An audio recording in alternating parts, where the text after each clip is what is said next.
একজন মুমিন বান্দা হতে গেলে 5টা গুণ থাকতে হইব। 1 নম্বর আল্লাহর জিকির, আল্লাহর নাম শুনলে ভয় ঢুকবে। কোন মানুষের ভিতরে যদি আল্লাহর ভয়টা ঢুকে, অন্তরে যদি ভয় থাকে, সে কখনো খারাপ কাজ করতে পারে না। যদি আল্লাহর নাম শুনে আল্লাহর মুহাব্বত চলে আসে, সে কখনো আমল ছাড়তে পারে না। ওয়া আলা রাব্বিহিম ইয়াতাওয়াক্কালুন।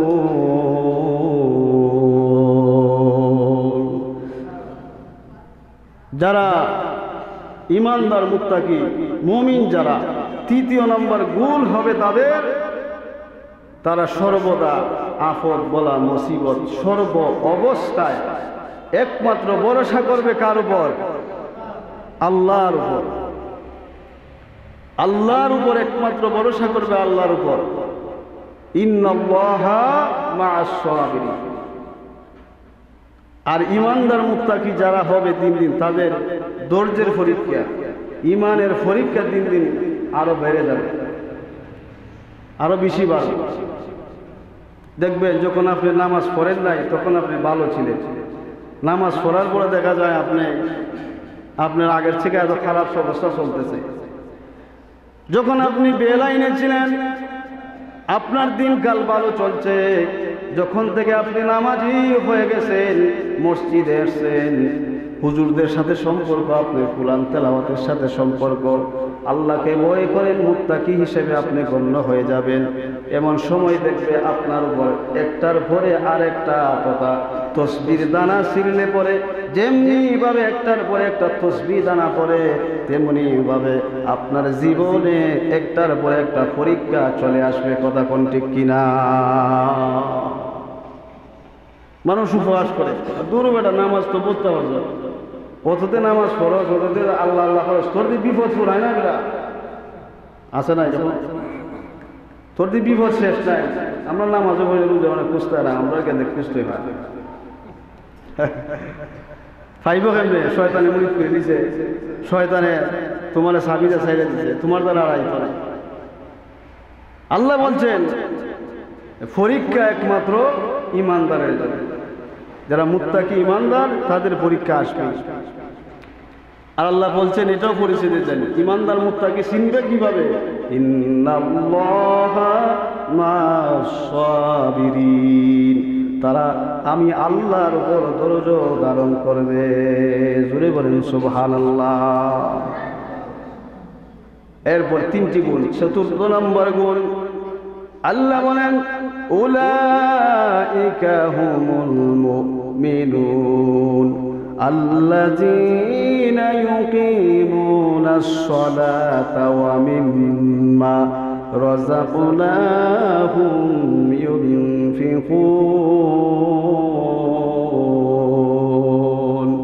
আল্লাহ বলেন 4 নম্বর মুমিনের গুণ আল্লাযীনা ইউকিমুনাস সালাত, তারা নামাজ কায়েম করবে। নামাজ কায়েম করবে না, খেয়াল করেন, নামাজ পড়বে না, নামাজ কায়েম করবে। কি করবে? কায়েম। কিয়াম মানে দাঁড়ানো, কিয়াম মানে দাঁড়ানো, দাঁড় করা। নামাজ পড়বে না, নামাজ কায়েম করবে। নামাজ কায়েম কি জিনিস? নামাজ কায়েম করতে গেলে নিজে পড়বে, অন্যকে পড়াবে।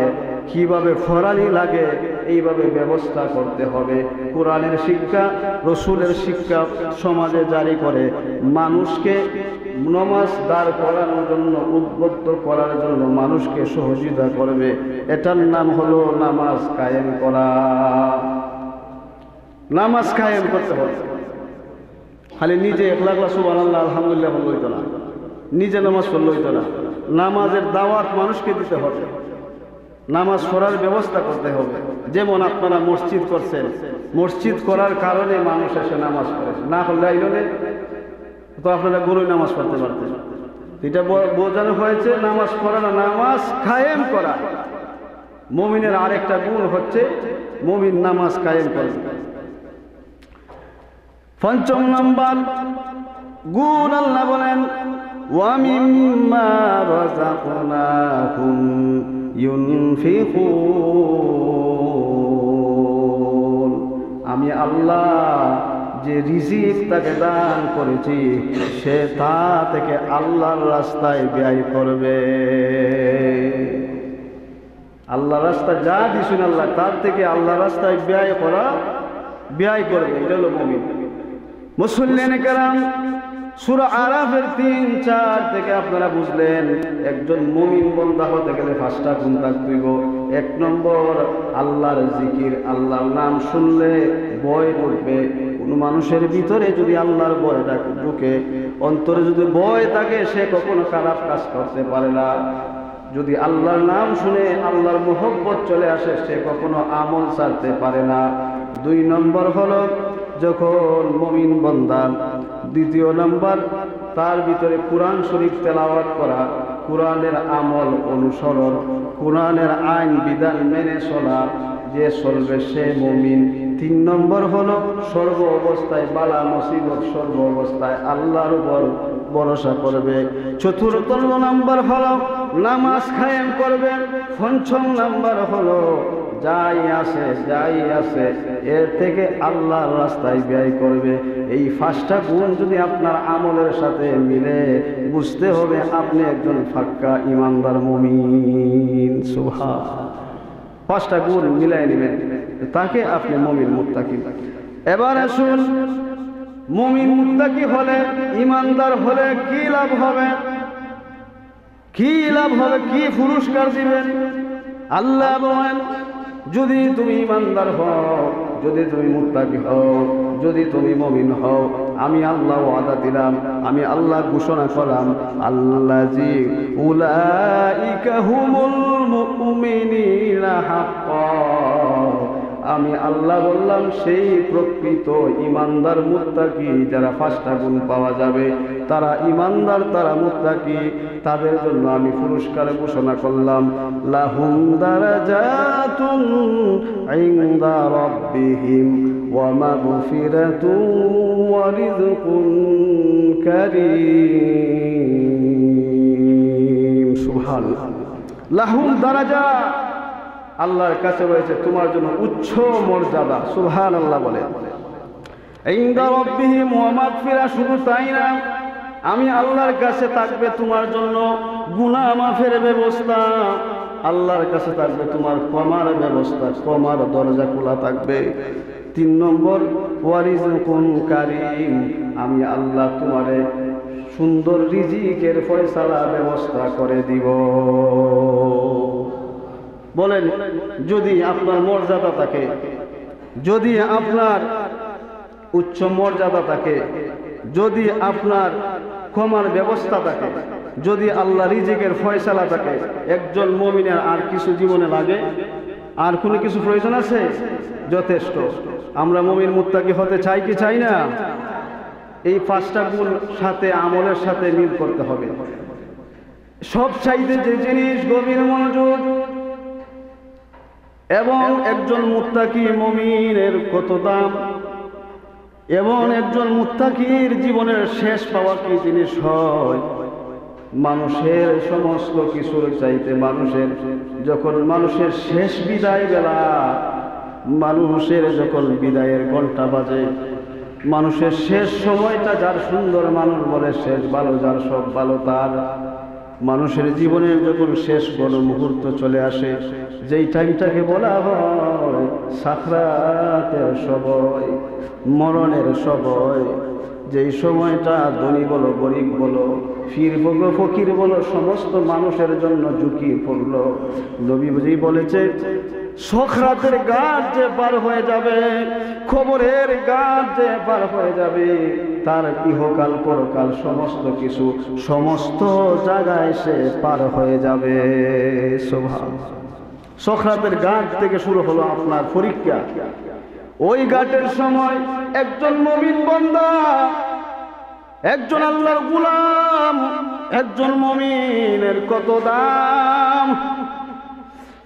নবীজি ফরমান, যখন ঈমানদার সাকরাতে পড়বে, ঈমানদার যখন সাকরাতে পড়বে, তখন আল্লাহ রাব্বুল আলামিনের পক্ষ থেকে আল্লাহ ডেকে বলবে, রে আজরাইল, যা আমার বন্দার কাছে যা, যায়া তার সময় শেষ হয়ে গেছে, রিজিকের দরজা বন্ধ হয়ে গেছে, সমস্ত বাতাসের দরজা বন্ধ হয়ে গেছে, সমস্ত দরজা বন্ধ হয়ে গেছে। যা আমার ওই বান্দারের সম্মানের সহিত জমিন থেকে তোমরা উঠাইয়া নিয়ে আসো, যাও তোমার ফেরেশতা বাহির নিয়ে যাও, আমার মুমিন বান্দার যেন কষ্ট না হয়, আমার মুমিন বান্দা যেন তোমাকে দেখে ভয় না পায়। আরামের সহিত যাও, যাই আমার বান্দাকে জমিন থেকে তুলে আনো। ওই আজরাইল আলাইহিস সালাতু ওয়াস সালাম বিশাল এক ফেরেশতার বাহিনী নিয়া, জান্নাতি রুমাল নিয়া, জান্নাতের খুশবু নিয়া, সুন্দর লেবাস, সুন্দর জান্নাতি পোশাকে, সুন্দর চেহারা নিয়ে, সুন্দর চেহারা নিয়ে এই মালাকুল মউত আজরাইল আল্লাহর মুমিন বান্দার শিয়রে এসে উপস্থিত হবে। বলে বলেন সুবহানাল্লাহ। এসে সালাম প্রদান করবেন, সালামুন কাওলাম মির রাব্বির রহিম।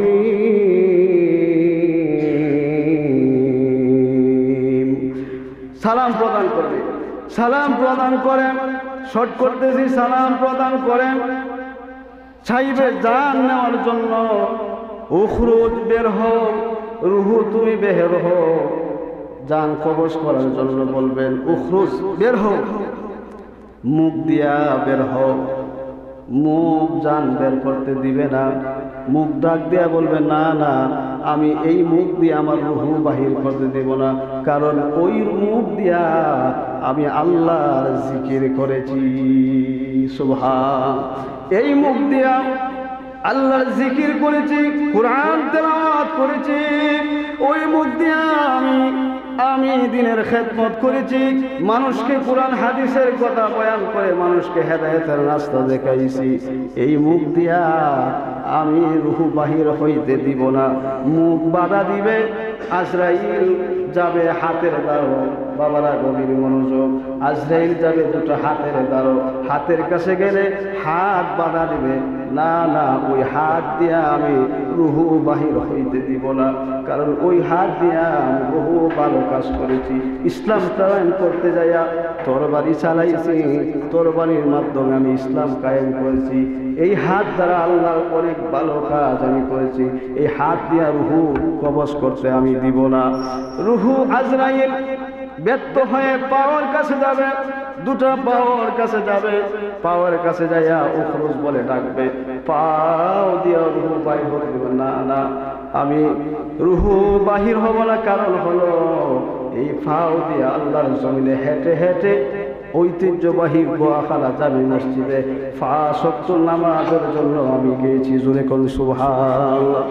পাও দিয়া রুহু বার করলাম, আমি গোয়াখালার জামি মসজিদে 5 ওয়াক্ত নামাজ আমি পড়েছি, জুমাবার সারি নাই, জুমার নামাজ আমি পড়েছি, সবে বরাত, সবে কদর, সবে বেরাত, কোনো কিছুই আমি চারি নাই, সব কিছু আমি পড়েছি। আমি ওয়াজ মাহফিল তাফসীর সব জায়গায় পাও দিয়া ভালো কাজ করেছি। আজকে না আমি পাও দিয়া রুহু কবজ করতে দিব না। আজরাইল ব্যর্থ হইয়া পাও ছাড়িয়া চলে যাবে কানের গোড়ায়, কানের কাছে যাবে, সেই কথা কান বলবে, এই কান দিয়া তাফসীর শুনেছি, কোরআন খুলেছি, ওয়াজ নসিহত করেছি, ভালো কাজ করেছি, আমিও দিব না।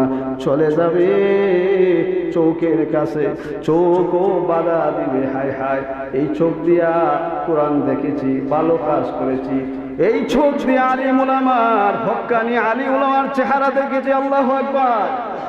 হক্কানি আলিম উলামার চেহারা আমি ওই চোখ দিয়া দিয়েছি। আজকে আমার জানটা চোখ দিয়া বাহির হতে আমি দিব না। আজরাইল ব্যর্থ হইয়া কি করবে? এবার ডাক বলবে আল্লাহ রে, আল্লাহ আর আরশের মালিক আল্লাহ,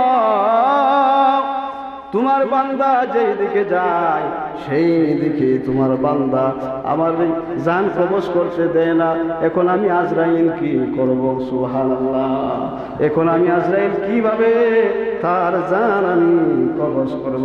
আল্লাহ ডেকে বলে, আজরাইল তুমি জানো না আমার ইমানদার বান্দাকে, বান্দা বান্দি যে সাক্ষ্য দিয়েছে সেই সাক্ষ্যটাই সঠিক। উলাইকা কাতাবা ফি কুলুবিহিমুল ঈমান, ইমানের অঙ্কর মোহিত করে আমি আল্লাহ দিয়েছি। যাও তোমার হাতের তালুর মধ্যে আমি আল্লাহর নাম লেখো, আমি আল্লাহর নাম লেখে আমার বান্দার রূহের বরাবর তোমরা ধরো। সুবহান, আমার নাম লেখে বান্দার রুহু বরাবর তোমরা ধরো। দেখবেন বিকাশে টাকা পাঠাইতে স্ক্যান আছে না, স্ক্যান করুন লাগে, স্ক্যান করলে পরে এই মোবাইল থেকে আরেক মোবাইলে টাকা ট্রান্সফার হয়ে যায়। তেমনি ভাবে আল্লাহ বলে আমার নাম লেখে আমার বান্দা রুহুর সামনে ধরো, ধরার সাথে সাথে তোমরা বলো ইরজি ইলা রব্বিকি রাদিয়াতাম মারদিয়া, ফিরে আসো প্রভুর নামে তুমি ফিরে আসো। এই কথা বলার সাথে সাথে আল্লাহর মুমিন বান্দার জান সহজে বাইর হয়ে যায়। বলেন সুবহান। কারণ উখরুজ, আগে বলছে হাজরাইল উখরুজ বের হোক, যখন বলবে ইরজি ইলা রব্বি ফিরে আসো, রবের দিকে ফিরে আসো, তখন মুমিন বান্দার যন্ত্রণার কষ্ট সব বন্ধ হয়ে যাবে। তখন মুমিন আল্লাহর কাছে যাওয়ার জন্য পাগল করা হয়ে সহজে রূহটা বাহির হয়ে যাবে। বলেন সুবহানাল্লাহ।